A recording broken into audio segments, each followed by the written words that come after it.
Commander Zekthor stood in the war room of his flagship, the Crimson Talon, and listened to the briefing with growing confidence. The holographic display showed a small blue planet orbiting an average yellow star in a quiet corner of the galaxy. Earth, they called it. The third planet from its sun and home to a species that had only recently discovered how to travel faster than light. The Vaxtian Empire had been watching them for 2 cycles now, and the conclusion was clear. These humans were primitive, disorganized, and ripe for conquest. The intelligence officer continued his report. Human military technology was centuries behind Vaxtian standards. Their weapons were crude projectile launchers and basic energy systems. Their ships were slow and poorly armored. Most importantly, they had no unified planetary government. The humans were divided into hundreds of separate nations, constantly bickering among themselves. Taking Earth would be easier than the last 3 campaigns combined. Zekthor dismissed his officers and looked out at the stars. He had commanded the Crimson Talon for 15 years and never lost a battle. His fleet of 30 warships represented the finest military force in the Empire. Each vessel carried thousands of soldiers trained since birth for warfare. The invasion of Earth would add another easy victory to his record. Perhaps after this, the Emperor would finally grant him a seat on the High Council. The fleet entered Earth's solar system 3 days later. They passed the outer planets without incident, their sensors detecting only a few primitive mining operations on some of the moons. As they approached the inner system, human communications filled the void. Panic mostly, frantic calls between their various military installations, desperate attempts to organize a defense. Zekthor allowed himself a small smile. Fear was good. Fearful enemies surrendered quickly. Near Mars, the human fleet finally appeared. 12 ships cobbled together from mining vessels and early military designs. They formed a defensive line between the Vaxtians and Earth, a pathetic gesture of defiance. Zekthor could have laughed. 12 ships against 30. This would be over in minutes.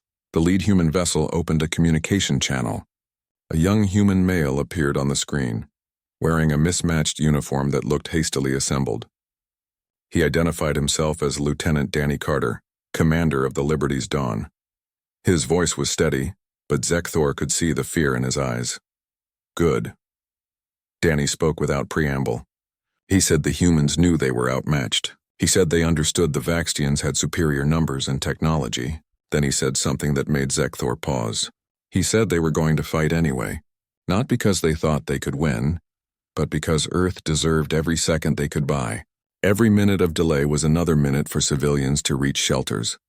Another minute for children to say goodbye to their parents. Another minute of human freedom before the darkness came. Zekthor cut the transmission and gave the order to attack. The Vaxtian fleet surged forward, weapons charging. This would be a quick lesson in the futility of resistance. The battle began near Jupiter's orbit. Vaxtian plasma cannons lit up the void, targeting the human ships with calculated precision. The first human vessel, a converted mining hauler, exploded immediately. Then the second. The humans were dying exactly as predicted, but something was wrong. The remaining human ships weren't retreating. They weren't even trying to fight conventionally. Instead, they accelerated directly toward the Vaxtian fleet, ignoring all tactical sense. One human destroyer, its hull already breached and leaking atmosphere, rammed straight into a Vaxtian cruiser. Both ships exploded in a ball of fire that consumed 2 nearby Vaxtian fighters. Zekthor watched in confusion as another human vessel, the Liberty's Dawn itself, changed course. It was badly damaged, engines sputtering, but Danny Carter aimed his dying ship at the Vaxtian dreadnought Serpent's Fang. The Serpent's Fang tried to evade, but the human ship detonated its reactor core at the last moment. The explosion tore through the dreadnought's shields and ripped open its hull. 300 Vaxtian soldiers died in seconds. The remaining human ships fought with the same insane desperation. They used damaged vessels as weapons. They detonated fuel reserves when Vaxtian boarding parties tried to capture them. They transmitted their final moments across open channels, shouting defiance even as they burned. One pilot, a human female whose name Zekthor never learned, crashed her fighter into a Vaxtian ammunition depot, triggering a chain reaction that destroyed an entire supply ship. In 12 minutes, the battle was over. All 12 human ships were destroyed. Not a single human survived. By any military standard, it was a complete Vaxtian victory, but Zekthor looked at his tactical display and felt something he had never experienced before.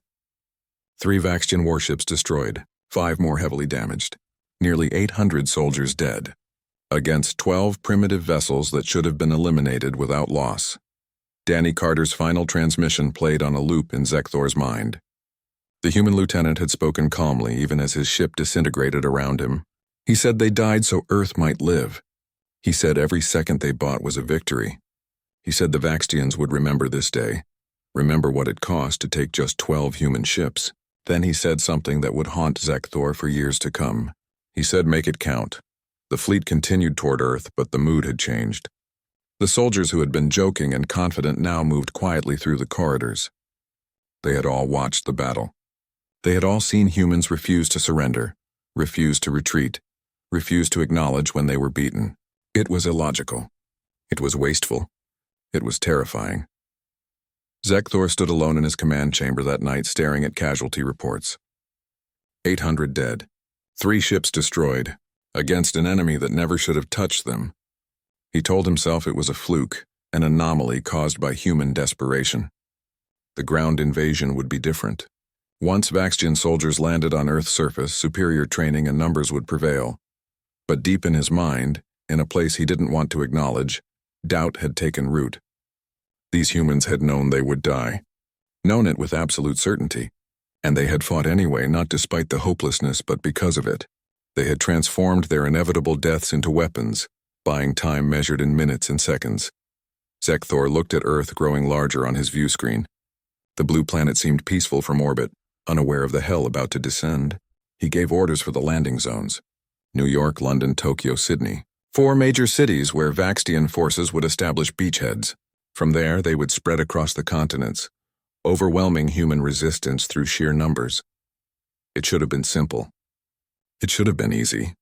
But as Zekthor watched the first dropships descend toward Earth's atmosphere, he couldn't shake the memory of Danny Carter's voice. Make it count. As if the human had known something Zekthor didn't. As if this war was just beginning and the real horror was yet to come. The darkness was already following him. He just didn't know it yet. The dropships descended through Earth's atmosphere like metal rain, carrying thousands of Vaxtian shock troops toward their target cities. Zekthor watched from orbit as the first wave approached New York. The city sprawled below them, millions of humans packed into towers of glass and steel. Intelligence reported that most civilians had evacuated to underground shelters, but many remained. They would learn quickly that resistance was futile. Major Kyle Peterson stood on a rooftop in Manhattan, watching the alien ships approach through the morning sky. He commanded what remained of the National Guard, and whatever civilians had been brave or foolish enough to pick up weapons. His force numbered maybe 3,000 fighters against tens of thousands of alien soldiers. The military analysts had given them 6 hours before the city fell completely. Kyle intended to make those analysts look stupid.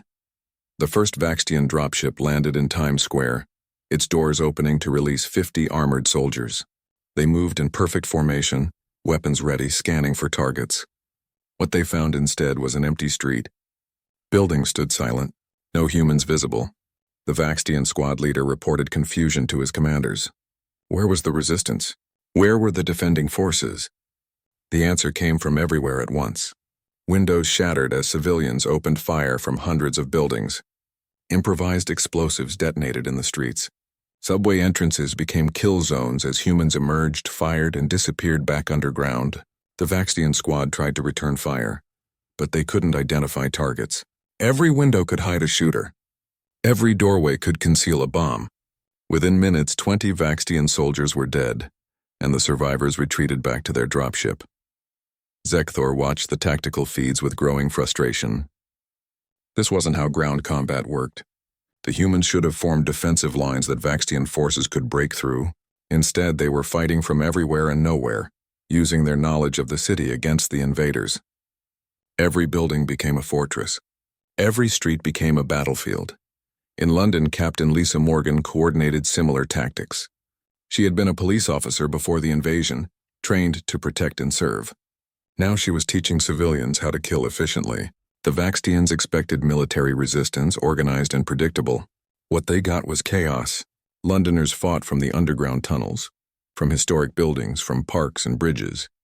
They used the city itself as a weapon, The Vaxtians adapted, bringing in heavier weapons. Plasma cannons reduced buildings to rubble. Armored vehicles rolled through streets, crushing barricades. Slowly, methodically, they pushed deeper into both cities. Humans died by the hundreds, their weapons barely scratching Vaxtian armor. But they didn't stop. Every block took hours to secure. Every building cost lives. Kyle Peterson set up his command post in an old fire station, coordinating resistance through whatever communication networks still functioned. He knew they were losing. Knew it with certainty. But losing wasn't the same as quitting. Every hour they held was another hour for evacuation ships to flee Earth. Every Vaxtian they killed was one less, monster that could hunt human survivors. Across the stars, a Vaxtian assault team located Kyle's position and surrounded the building. Their commander offered terms over a loudspeaker. Surrender now and be granted quick deaths. Continue fighting and face slow torture. Kyle's response was to detonate charges planted in the surrounding buildings, bringing tons of rubble down on the Vaxtian position. 40 enemy soldiers died. Kyle and his remaining fighters escaped through sewage tunnels, already planning their next attack. Zekthor deployed chemical weapons in Tokyo, expecting the humans to surrender once they realized conventional resistance was hopeless. The gas spread through entire districts, a yellow-green fog that should have sent humans fleeing in panic. Instead, they put on gas masks, wrapped cloth around their faces, or simply held their breath and kept fighting. Some died choking, firing their weapons until their last breath. Others adapted and continued the battle. In Tokyo, Sergeant Henry Clark defended a hospital filled with wounded soldiers and civilians. The building had no strategic value, but Henry didn't care about strategy. He cared about the people inside, people who trusted him to keep them safe. When Vaxtian forces surrounded the hospital and demanded surrender, Henry's response was simple. He told them to come and take it. The battle for that hospital lasted 6 hours. Vaxtian soldiers poured into the building, expecting quick victory against a trapped enemy. What they found was Henry and his defenders turning every room into a kill zone. Medical equipment became weapons.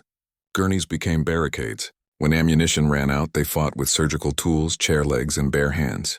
The Vaxtians killed them all eventually, but it cost 200 soldiers to take a single building. Zekthor received the casualty report and threw it across his command chamber. 200 soldiers for one hospital. How was this possible? The humans inside had been trapped, outnumbered, and low on ammunition. They should have surrendered. They should have begged for mercy. Instead, they had fought until the last person fell, making the Vaxtians pay for every room, every hallway, every single life. The pattern repeated across all 4 cities. In Sydney, Colonel Andrew Murphy organized civilians into efficient fighting units, teaching them to maintain weapons and set ambushes. In Paris, where Vaxtian forces had landed without orders, resistance fighters collapsed buildings onto invading columns. In Beijing, in Moscow, and Rio, humans fought with the same desperate ferocity. 3 weeks into the ground invasion, Zekthor controlled large portions of all major cities, but he had lost 8,000 soldiers doing it. 8,000 trained warriors killed by primitives who barely knew how to hold their weapons properly. The humans were dying at a rate of 10 to 1, but they acted like they were winning. They sang songs as they fought. They carved messages into walls for future generations. They treated every small victory like a triumph and every death like a sacrifice worth making. In New York, Kyle Peterson's force had been reduced to 800 fighters. They controlled only a few blocks now, surrounded on all sides. Vaxtian commanders sent another surrender demand. Kyle sent back a recording of human music, old songs about never giving up, about fighting until the end. Then he led a night raid that destroyed a Vaxtian ammunition depot and killed another 100 soldiers. Lisa Morgan died in London during the 4th week. A Vaxtian plasma blast caught her during a retreat. Her last words were transmitted to all remaining resistance fighters. She told them she had been a cop, trained to run toward danger while others ran away. She said dying while protecting others was the best death she could imagine. She said every Vaxtian killed was justice for humanity. Then she detonated grenades strapped to her chest, taking a dozen enemy soldiers with her. Zekthor began having nightmares. He saw Henry Clark defending that hospital, fighting room by room until he fell. He saw Danny Carter dying in space. He saw Lisa Morgan's final defiant moment.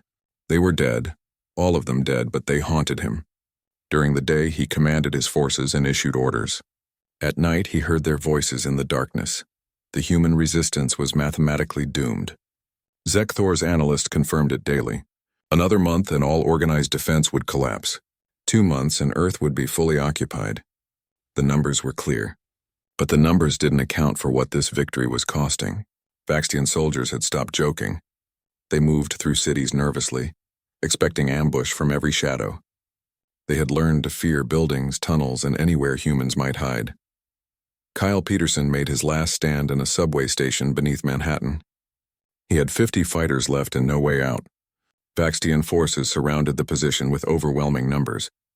This time they didn't offer surrender. They just attacked, wanting this nightmare to end. Kyle and his people fought for 30 minutes before the last of them fell. The Vaxtians lost 90 soldiers taking that subway station. Zekthor received the report and felt nothing. Not victory, not satisfaction, just emptiness. Kyle Peterson was dead. Henry Clark was dead. Lisa Morgan was dead. Thousands of human fighters were dead. But they had done something no other species had ever accomplished. They had made the Vaxtian Empire afraid. Afraid of primitives with crude weapons and no hope of victory. Afraid because these humans didn't fight like they were losing. They fought like they were teaching a lesson the galaxy would never forget. And the darkness followed Zekthor into his sleep, whispering that the lesson had only just begun. 3 months had passed since the invasion began, and Zekthor stood in his command chamber reviewing casualty reports that made no sense. By every military calculation, Earth should have been conquered by now. The humans had lost hundreds of thousands of fighters. Every major city was under Vaxtian control. Organized military resistance had collapsed. Yet somehow, impossibly, the situation was getting worse. Commander Julie Patterson had been a high school teacher in Los Angeles before the invasion. She taught history, specifically the unit on human wars and resistance movements. Now she commanded 3,000 fighters in the ruins of her city, and every lesson she ever taught had become terribly relevant. The Vaxtians held the city center, but Julie's forces owned the ruins. They struck supply convoys, ambushed patrols, and disappeared before retaliation could arrive. Zekthor sent his best trackers after Julie's group. They found traps, carefully prepared positions that turned the hunters into the hunted. Every trap cost Vaxtian lives, and every death made the survivors more nervous. The soldiers had stopped seeing Earth as an easy conquest. They saw it as a nightmare that wouldn't end, a planet where every shadow might hide an enemy and every victory came at a terrible price. In the Australian outback, Colonel Andrew Murphy proved that humans could learn faster than Vaxtians could adapt. He had been an engineer before the war, designing mining equipment. Now he studied captured alien technology, learning its weaknesses and sharing that knowledge across all human resistance networks. Within weeks, human fighters were hacking Vaxtian communications, predicting troop movements and turning the aliens' technological advantage against them. The Vaxtian Empire had expected primitive opponents who would be overwhelmed by superior weapons. Instead, they found adaptive enemies who studied every mistake and never made the same error twice. Humans recorded every battle, analyzed every defeat, and shared their findings with other resistance cells. They were learning while fighting, becoming more dangerous with each engagement. Zekthor received reports from field commanders that painted a disturbing picture. Vaxtian soldiers were exhausted, jumping at sounds, firing at shadows. They had been trained for conventional warfare against organized militaries. Nobody had prepared them for an enemy that treated death as a tactical choice. An enemy that would sacrifice 10 fighters to kill one Vaxtian, knowing that eventually the mathematics would shift in their favor. The breaking point came in Chicago. Lieutenant Rachel Torres had been a firefighter before the invasion, trained to run into burning buildings while others ran out. She had been captured along with 50 other humans during a failed defense of a refugee convoy. The Vaxtians held them in a processing center, awaiting execution. Standard procedure for captured resistance fighters. Rachel spent 3 days in that prison, studying the guards, learning their patterns, and talking quietly with the other prisoners. She knew they were all going to die. The question was whether they would die on their knees or on their feet. When she presented her escape plan, nobody hesitated. They all understood the odds. They all chose to fight anyway. The prison break happened at dawn. Rachel and her fellow prisoners attacked their guards with no weapons, no tools, and no realistic chance of survival. They used surprise, desperation, and the willingness to die to overcome trained soldiers. 30 humans died in the first 5 minutes. overwhelming guards through sheer determination. 20 made it out of the prison compound. Those 20 survivors didn't run. They didn't hide. Instead, they attacked the nearest Vaxtian military outpost, armed with stolen weapons and fueled by rage. The outpost had 200 soldiers and fortified defenses. Rachel's group had 20 people and no backup. The battle lasted 4 hours. When it ended, all 20 humans were dead. But they had killed 200 Vaxtian soldiers and destroyed enough equipment to cripple operations in the region for weeks. Zekthor watched the security footage over and over. He needed to understand. These humans had escaped impossible captivity, could have fled to fight another day, but instead, they had thrown themselves at a fortified position. Rachel Torres had led charges knowing each one would fail, knowing her people would die, but doing it anyway. In the final moments before a plasma blast ended her life, she had looked directly at a security camera and smiled. That smile haunted Zekthor more than any scream of defiance could have. Rachel Torres had been happy in her final moment. Happy because she had made the Vaxtians pay. Happy because her death had meaning. Happy because she had refused to surrender quietly, and instead had transformed her execution into one last battle. The Emperor sent new orders. Withdraw from the cities, regroup in orbit, and prepare for planetary bombardment. If humans wouldn't surrender, the Empire would simply destroy Earth from space. Turn the entire planet into ash and be done with this nightmare. Zekthor felt relief when he read the orders. This would finally end. His soldiers evacuated the cities with barely concealed haste. They had come to Earth expecting an easy conquest. Instead, they had spent 3 months in hell, fighting an enemy that should have been beaten but refused to acknowledge defeat. As the dropships lifted off, carrying exhausted troops back to the fleet, human resistance fighters emerged from hiding and fired on the departing vessels. Even in retreat, the Vaxtians paid in blood. Julie Patterson watched from the ruins of Los Angeles as Vaxtian ships fled her city. Her force had been reduced to 900 fighters, but they had survived. They had endured 3 months of occupation and made the invaders regret every day. Now the aliens were running, retreating to orbit, and Julie knew what came next. Orbital bombardment, death from above that couldn't be fought or resisted. The end of everything. She gathered her surviving fighters and spoke to them one last time. She told them they had done something impossible. They had made the Vaxtian Empire retreat. Yes, the enemy was preparing to destroy Earth from orbit, but they had proven that humans couldn't be conquered. They had shown the galaxy that humanity would fight, would resist, would make any victory so costly that it became defeat. Around the world, other resistance leaders gave similar speeches. They prepared for the end, knowing that orbital bombardment would turn Earth into a lifeless rock. But they didn't despair. They had already won the only victory that mattered. They had refused to break. The Vaxtians could kill them, but they couldn't make them surrender. Zekthor prepared the bombardment fleet, but the darkness in his mind had grown stronger. He saw Danny Carter dying near Jupiter, Henry Clark defending that hospital, Lisa Morgan's final defiant moment, Kyle Peterson making his last stand in a subway station, Rachel Torres smiling at a security camera as death approached. They were all dead, every single one, but they had won. They had won because Zekthor was different now. The confident commander who had arrived 3 months ago no longer existed. In his place was someone who flinched at shadows, who heard voices in the dark, who understood that killing humans was easy, but defeating them was impossible.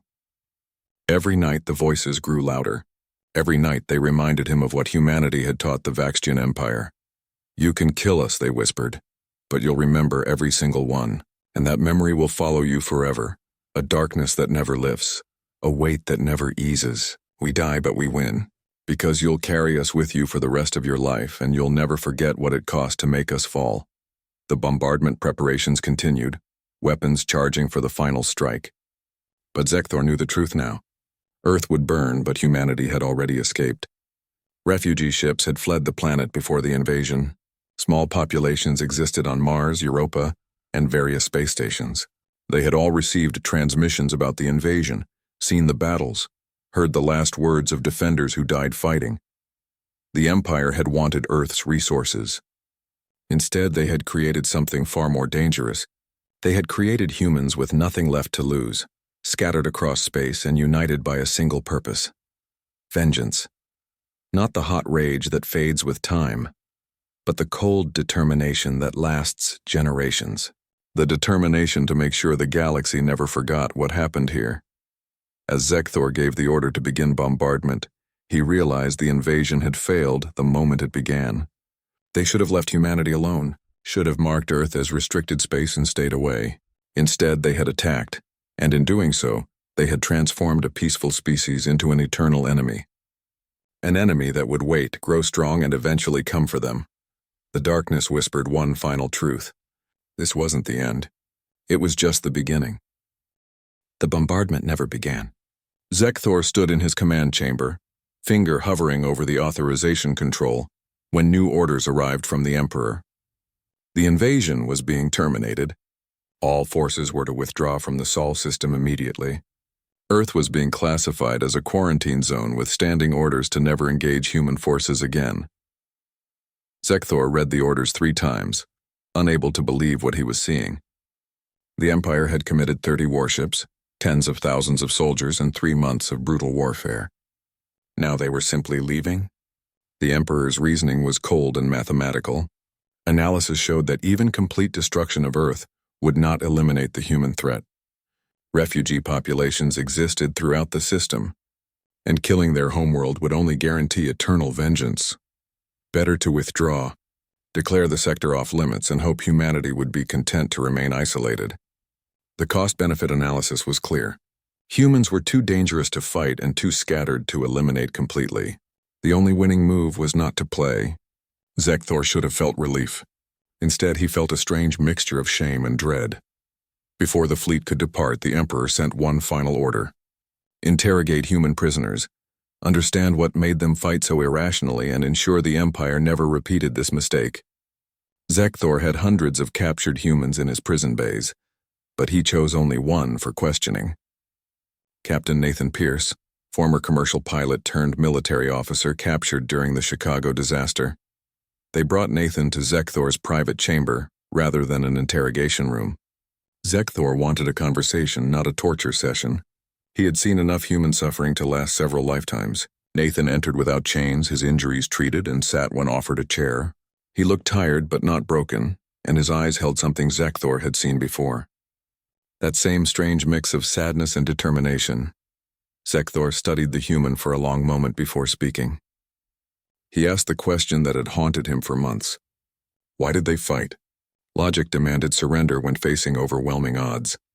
Yet humans had thrown themselves into hopeless battles again and again, dying by the thousands for victories measured in minutes and meters. What drove such irrational behavior? Nathan smiled, and it wasn't a happy expression.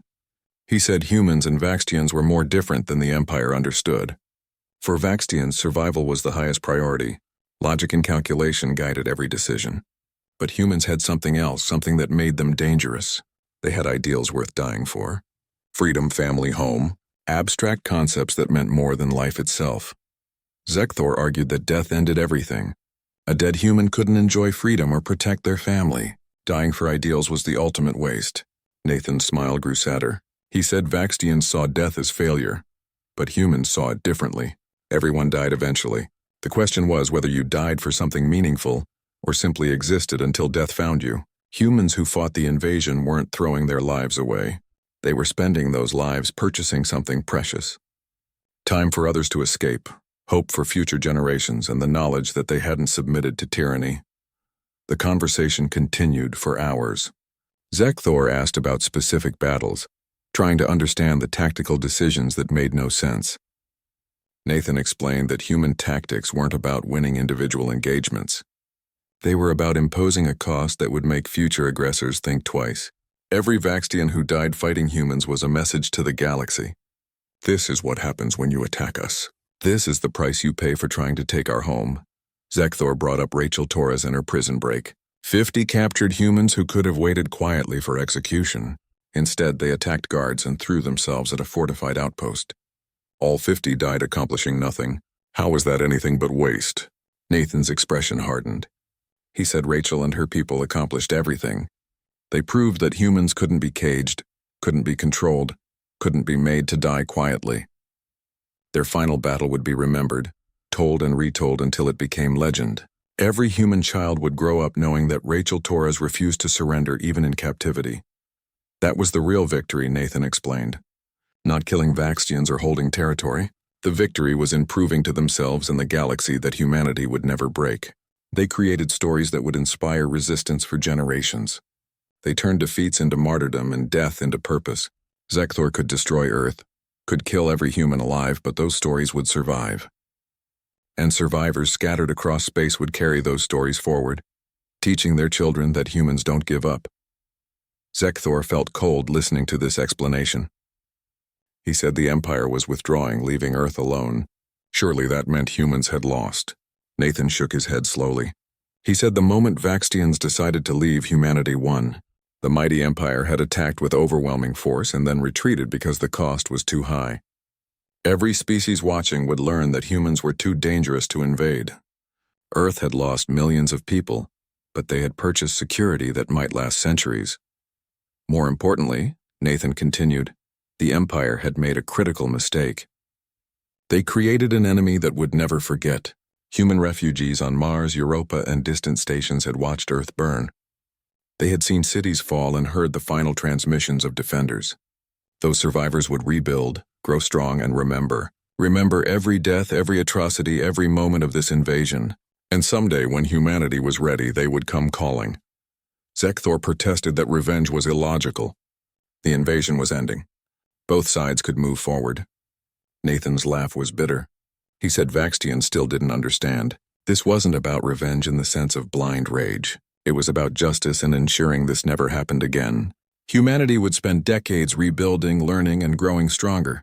They would study Vaxtian technology, understand their tactics, and prepare, not to attack, but to make absolutely certain that if the Empire ever returned, the cost would be apocalyptic.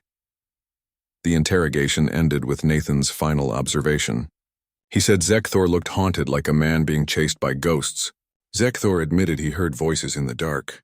Danny Carter, Henry Clark, Lisa Morgan, Kyle Peterson, Rachel Torres, all the humans he had killed. Nathan nodded knowingly. He said those voices would never stop. Zekthor would carry them until he died. That was the price of attacking humanity. You could kill them, but they would live forever in your nightmares. Nathan was returned to the prison bay and Zekthor sat alone with his thoughts. The next day, all human prisoners were transferred to a neutral station near Mars and released. The Emperor had decided that keeping them would only create more problems. Let the humans have their survivors and their stories. Let them rebuild in isolation. The Empire would stay away. The Vaxtian fleet departed Earth system 3 days later. Zekthor stood at his viewport watching the blue planet recede into the distance. Somewhere down there, Julie Patterson and thousands of other resistance fighters were emerging from ruins, counting their dead, and beginning the long work of rebuilding. They had survived. Against all odds, against an empire that should have crushed them effortlessly, they had survived. As the fleet jumped to hyperspace, leaving the Sol system behind, Zekthor felt the darkness settle permanently in his soul. He had commanded a military disaster disguised as a victory. He had learned that humans couldn't be conquered, only killed, and that killing them came at a cost no rational empire would pay. The Vaxtian military would classify this campaign as a successful withdrawal, but Zekthor knew the truth. They had lost to primitives with crude weapons and suicidal tactics, lost because humans valued freedom more than life and death more than surrender, lost because humanity had shown the galaxy what determined resistance looked like, and that lesson would spread. Other species would hear about Earth's defense and learn that even overwhelming force could be resisted, learn that some peoples would rather die than submit. The voices whispered in the darkness, and Zekthor knew they would never stop. He would carry the weight of this failure forever, a reminder of the day the Vaxtian Empire discovered that some enemies couldn't be defeated, only avoided, and in the avoiding they had already lost. 5 years had passed since the failed invasion of Earth, and Zekthor commanded a border patrol vessel in the outer reaches of Vaxtian space. It was a humiliating assignment for someone who had once led the Empire's finest fleet. Border Patrol was where the Empire sent failures and disgraced officers, watching empty space for threats that never came. His crew consisted of soldiers who had also served in the Earth campaign, all of them carrying the same invisible scars. They never spoke about Earth. never mentioned the 3 months of hell they had endured fighting humans. But Zekthor saw it in their eyes during quiet moments. The way they flinched at sudden sounds. The way they checked corners twice before entering rooms. The way they moved through the ship like they expected ambush from every shadow.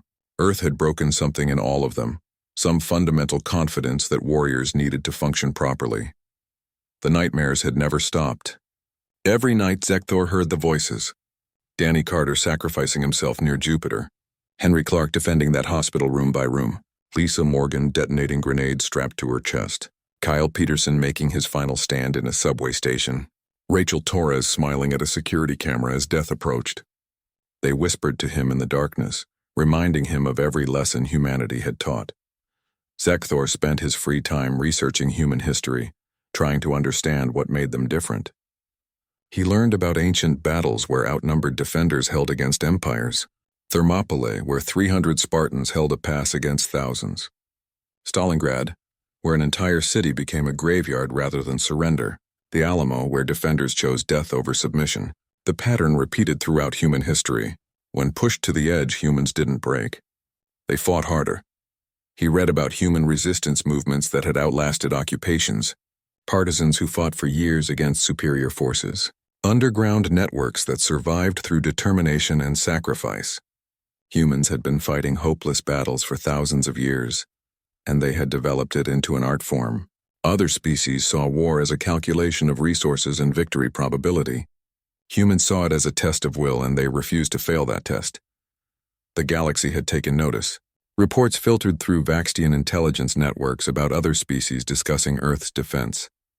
The humans who had survived the invasion were rebuilding, slowly but steadily. Refugee populations on Mars and Europa had consolidated. They were trading with other species, sharing technology and growing stronger. Most importantly, they were telling their story. The story of how primitives with crude weapons had made the Vaxtian Empire retreat. 10 years after the invasion, a human diplomatic vessel requested permission to enter Vaxtian space. The Empire's first instinct was to refuse, but the High Council decided this was an opportunity. Perhaps humanity wanted peace.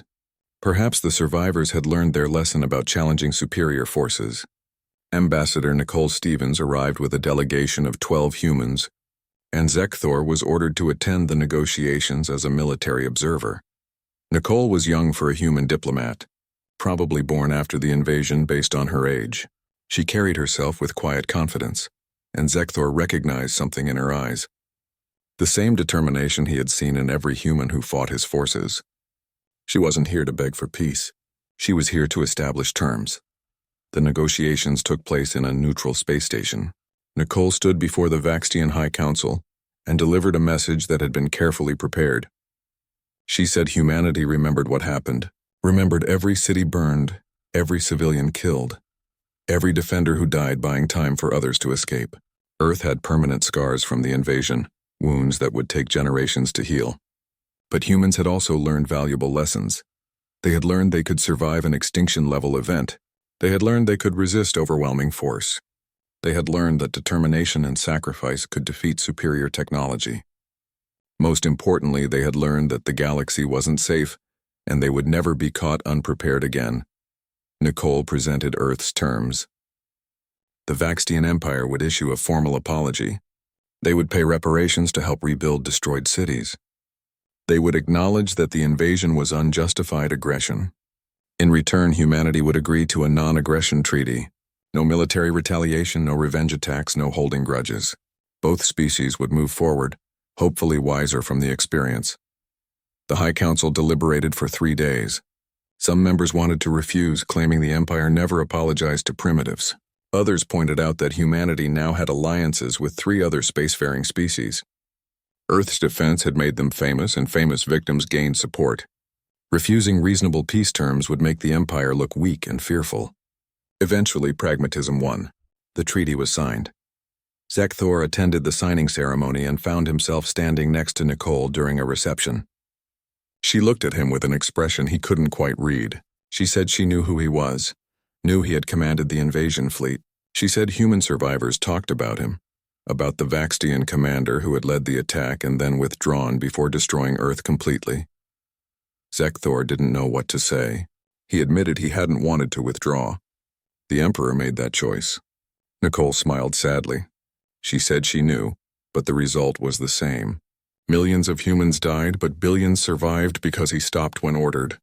She couldn't forgive him for the invasion, but she could acknowledge that things might have been worse. They talked for an hour, two beings from opposite sides of a war finding common ground in shared trauma. Nicole admitted that human survivors carried scars too. Children who grew up in ruins, veterans who couldn't sleep without hearing explosions, families torn apart by violence. The invasion had changed humanity permanently, teaching them that the universe was hostile and safety was an illusion. But it had also taught them they could endure, could survive, could rebuild, and those lessons made them stronger. Nicole said the Earth that existed now was different from the Earth the Vaxtians attacked, harder, more unified, more determined. The invasion had burned away human complacency and forged something dangerous, not aggressive or violent, but absolutely unwilling to be victims again. Zekthor returned to his patrol ship after the negotiations ended. The treaty was in place, humanity had their apology and reparations, and both species would supposedly move forward. But he knew the truth. Peace wasn't the same as forgiveness. Humans would honor the treaty because it served their interests, not because they had forgotten or forgiven what happened. He continued researching Earth as years passed. Human technology was advancing rapidly. Their ships were faster, their weapons more sophisticated, their military doctrine more professional. They were learning from past mistakes and ensuring they would never be caught unprepared again. The scattered refugee populations had consolidated into a unified government. Earth and its colonies spoke with one voice now, and that voice made it clear that humanity remembered. 20 years after the invasion, Zekthor retired from military service. He was old for a Vaxtian, his scales dulled by age and stress. The nightmares had never stopped. Every night he heard the voices, felt the weight of deaths he had caused. He wrote a report during his final months of service, a document that would be distributed through Vaxtian military academies. The report detailed everything he had learned about fighting humans. Not the tactics or strategies, but the psychological reality. He wrote about how humans valued ideals over survival, how they transformed defeats into inspiration, how killing them made survivors more dangerous rather than more fearful, how they carried grudges across generations and never forgot injustices. The report ended with a simple warning that would become Vaxtian military doctrine. Leave humanity alone, mark their space as restricted and stay away. Not because humans were technologically superior, they weren't, but because fighting them came at a cost no rational military could justify. They would make you kill them slowly, expensively, and the survivors would ensure you paid for every death. More importantly, humans changed anyone who fought them. Zekthor included personal testimony in his report, describing the voices that haunted him, the darkness that followed him, the weight of knowing he had killed thousands of beings who refused to surrender, refused to break, refused to give him the easy victory he expected. Other veterans from the Earth campaign added their own testimonies, creating a document that served as both military analysis and psychological warning. Zekthor died quietly in his sleep 2 years after retiring. His final dreams were filled with the same voices that had haunted him for decades. Danny Carter, Henry Clark, Lisa Morgan, Kyle Peterson, Rachel Torres, and thousands of others. They didn't sound angry anymore. Just present. Permanent. A reminder that some battles left scars that never healed. The Vaxtian Empire never attacked human space again. Neither did any other species that heard the story. Earth became known throughout the galaxy as the world that made an empire retreat. A planet where primitives had defeated a superior force through nothing but determination and willingness to pay any price for freedom. The story spread, inspiring other species to resist oppression and refuse submission. And somewhere on Earth, in schools and homes, parents told their